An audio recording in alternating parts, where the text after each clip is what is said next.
तुम्हाला जे हवंय ते तुम्ही मिळवू शकता. फक्त तसा विचार करा, ते व्हिज्युअलाइज करा आणि ब्रह्मांड ते तुमच्यापर्यंत पोहोचवेल. आज आपण याला लॉ ऑफ अट्रॅक्शन म्हणतो, मॅनिफेस्टेशन म्हणतो. पण तुम्हाला माहितीये का, या विज्ञानाची, या आकर्षणाच्या नियमाची सर्वात मोठी आणि सर्वोच्च गुरु कोण होती? नमस्कार, मी राधिकामध्ये तुमचे मनापासून स्वागत आहे. आज आपण एका अशा विषयावर बोलणार आहोत जो तुमच्या जगण्याचा दृष्टिकोन बदलून टाकेल. तो म्हणजे मॅनिफेस्टेशन आणि राधेची अढळ भक्ती.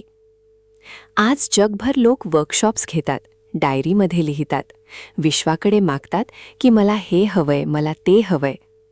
आपण ब्रह्मांड किंवा युनिव्हर्सला एखादी ऑर्डर देतोय असं मानतो. पण राधेचा मार्ग यापेक्षा कितीतरी पटीने वेगळा आणि श्रेष्ठ होता. राधेने कृष्णाला कधीच मागितलं नाही. तिने कधीच मॅनिफेस्टेशनच्या टेक्निक्स वापरल्या नाहीत. कारण तिची भक्ती ही मागणी करण्यासाठी नव्हती, तर ती समर्पणासाठी होती. लॉ ऑफ अट्रॅक्शन सांगतं की जसा तुमचा विचार असेल तशा गोष्टी तुमच्याकडे आकर्षित होतील.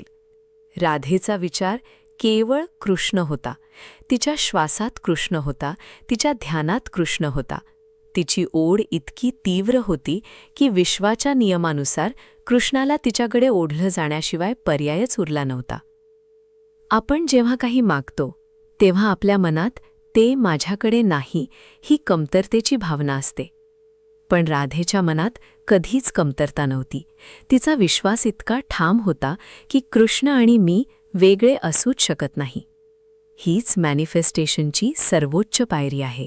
जेव्हा तुम्ही एखाद्या गोष्टीची इतकी तीव्र इच्छा धरता आणि त्यावर इतका अढळ विश्वास ठेवता की तुम्ही स्वतःच ती गोष्ट बनून जाता.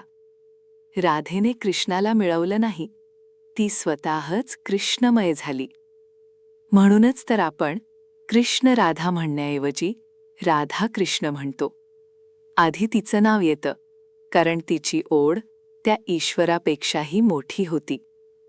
आजच्या काळात जेव्हा तुम्ही काही मॅनिफेस्ट करण्याचा प्रयत्न करता तेव्हा त्यामागे राधेसारखा विश्वास ठेवा.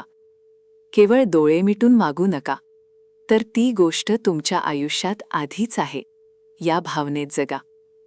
जेव्हा तुमची भक्ती आणि तुमचा विश्वास मागणी करायचं सोडून देतात तेव्हा संपूर्ण ब्रह्मांड तुमच्या चरणाशी नतमस्तक होतं.